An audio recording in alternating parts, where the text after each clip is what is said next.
Hey guys, welcome to the Liberal Hive Mind, a channel solely focused on exposing the abundant hypocrisy of the left. Now here's a name that we haven't heard hit the mainstream news cycle in a really long time, and that's General Flynn, General Michael Flynn. So I wanted to cover this story a couple days ago, but the news that was coming out was a little bit too premature. But yesterday, a bombshell came out in the press, and of course, now it's time to talk about this, since we have something more concrete. So if you guys don't know who General Michael Flynn is, I don't know where you've been living, but let's read his Google bio. It says Michael Thomas Flynn is a retired United States Army Lieutenant General who was briefly the National Security Advisor to President Donald Trump. In 2017, he pleaded guilty to making false statements to the FBI in relation to the special counsel's investigation into the Russian interference in the 2016 elections. So during what the president calls the witch hunt, or what a lot of us probably refer to as Russiagate, they went after Michael Flynn as a key target. But like usual, most of the indictments you'll hear very often leftists say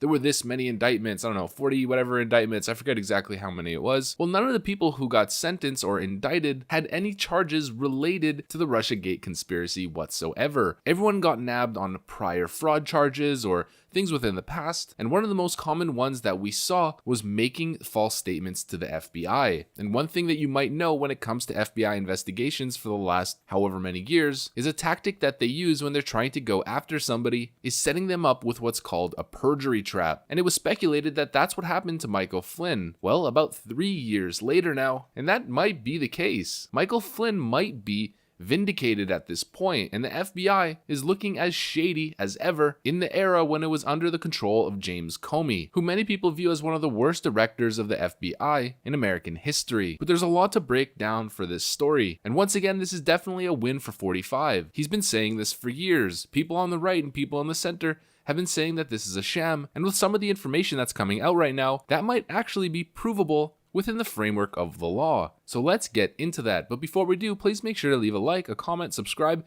Hitting the notification bell, like I always say, is by far the most important thing that you could do to support the channel, since YouTube does not suggest my videos whatsoever. Now with that out of the way, let's roll the tape. Alright, so the key concept here is what I mentioned in the intro, which is a perjury trap. Now, for the most part, it's known as standard practice within law enforcement or specifically within FBI practice, but I'd say it's highly unethical, especially when done in the wrong context. Now, if you already have somebody on something and you're trying to jump one step higher, so you're trying to get the boss of the person that you're interrogating, and you're using some tactics to get them in a trap so they feel vulnerable and then rat on their boss or something like that, I kind of understand. It obviously depends on circumstance and the context of how they're getting the person to lie, but in this case, it doesn't seem like that's what happened whatsoever. It seems as though Michael Flynn was coerced by the FBI into a lie that led to his prosecution, and we have pretty much confirmation of that. There was FBI notes that were released to the public just yesterday, and I'm gonna read that to you. So these are notes from the actual FBI interrogators that were trying to get something out of him. It says, "What is our goal? Truth or admission,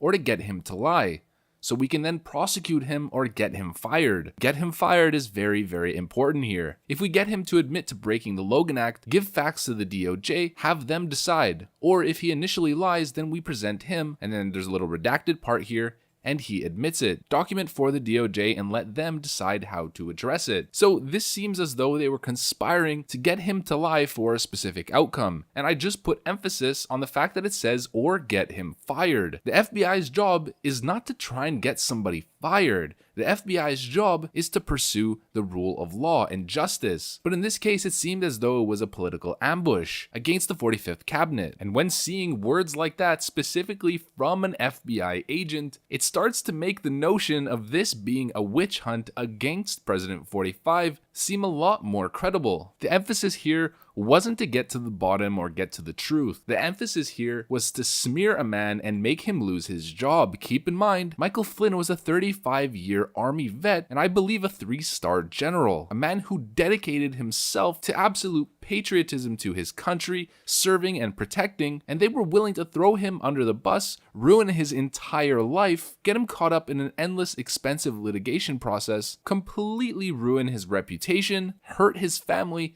and his family's future just because Orange Man bad. But I think it goes a lot deeper than just Orange Man bad. There's something sinister at play here. And this was all under the command of James Comey. You'll hear very often James Comey have a scapegoat where he says he's not in charge of any of this, he didn't have anything to do with it, but I find that extremely hard to believe. And this brings us back to two names which might be familiar, two names that you should not forget: Peter Strzok and Lisa Page. Their text messages at the time, we knew what they were alluding to, but there was nothing to connect it. And the reason why I really want to talk about Peter Strzok right now is because there's new information that just hit, which states that the FBI wanted to drop the case against Michael Flynn until Peter Strzok himself intervened in that process. So they were going to close the case. And then Peter Strzok put his little hands in there and made sure that they kept going. He was bloodthirsty and on the hunt. And these are the documents that were just released. It says the FBI opened caption case based on an articulable factual basis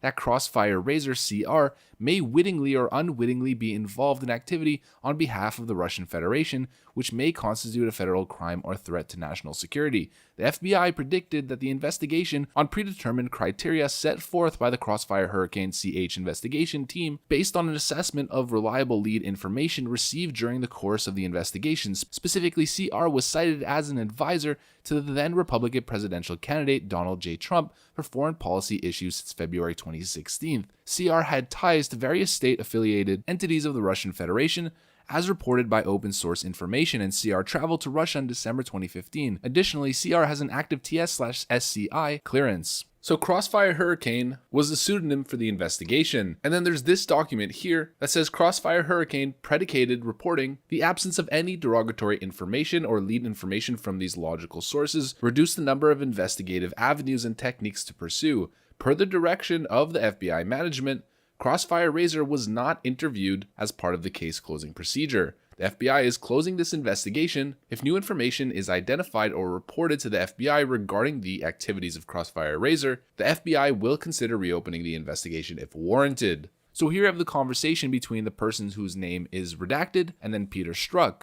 And you'll see he says, hey, if you haven't closed, don't do it yet. Sorry, Razor. Hey, if you haven't closed, don't do so yet. Then the agent replies, okay. Strzok says, still open, right? And your case agent? Going to send you for the file. And then the person replies, I have not closed it. I'll double check to see if I had done it. Still open, and I'm still listed as the case manager. Had to double check. Then Strzok says, Roger, I couldn't raise something earlier. Please keep it open for now. They reply, will do. Then Strzok sends a message to Lisa Page. Razor still open, but serendipitously good, I guess. You want those chips and Oreos, ? Then Lisa Page says, phew. But yeah, that's amazing that he is still open. Good, I guess. Peter Strzok then replies, yeah, our utter incompetence actually helps us. 20% of the time, I'm guessing. Then a redacted person says to Strzok, anything I can help with? Just need to relay to him not to close Razor yet. Then agent replies, oh, okay, what's up? Then Strzok says, need to decide what to do with him, W/R/T and then the rest is redacted, 7th floor involved. So as you can see here, Peter Strzok is trying his damnedest to make sure that they don't close the case, because he is on a mission,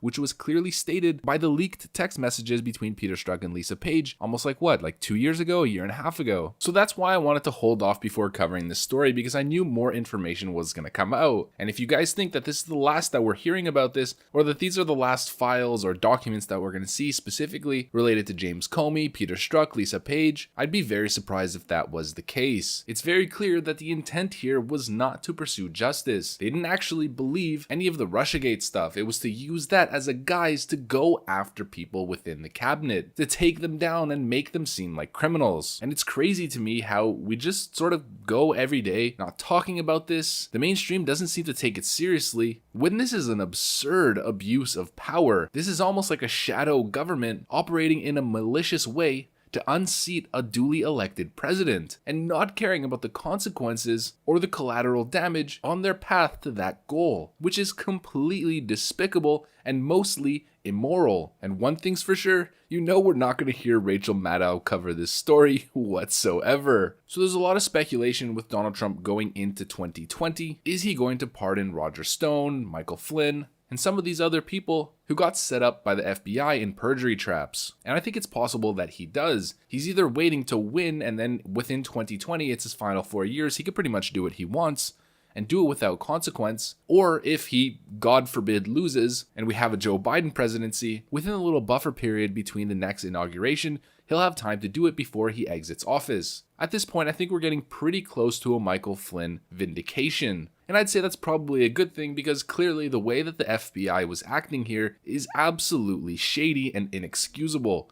The FBI is supposed to be the golden standard for justice, but they seem more like shady political operatives at this point. And I'm sure that doesn't represent the FBI as a whole. There's probably a ton of good people there, but those at the top, at least a select few at the top, seem to have ulterior motives. You said that Michael Flynn would come back even bigger and better. So are you going to pardon him? And if so, are you considering to bring him back into your administration? Well, it looks to me like Michael Flynn would be exonerated based on everything I see. Look, I'm not the judge, but I have a different type of power. But I don't know that anybody would have to use that power. I think he's exonerated everything. I've never seen anything like it. What they did, what they wrote, you see this, General. You wouldn't want this happening to you, what they did to General Flynn. And it's just disgraceful. So, you know, I guess we'll get to that maybe someday or maybe not. Hopefully we won't have to get there. Bringing him back into your administration? Well, I think he's a fine man. I think it's terrible what they did to him. It's something that nobody's asked me, but you're asking me for the first time. I would certainly consider it. Yeah, I would. I think he's a fine man. I think he's got a great family. He loves his son. I will tell you, his son was around a lot, and he loves his son, and as people generally do. And they did everything possible to destroy him. And he's still breathing very strongly, but they really hurt him very badly. Very, very unfair. Kristen? Now, if you guys enjoyed this video and you want to see more like it, then please leave a like, comment, subscribe. Hitting the notification bell is by far the most important thing that you can do to support the channel, since YouTube does not suggest my videos whatsoever, as I always say. Now, with that out of the way, it's time for me to get back to cooking up some more content for you guys. So I want to thank you for watching, and I'll see you on the next one.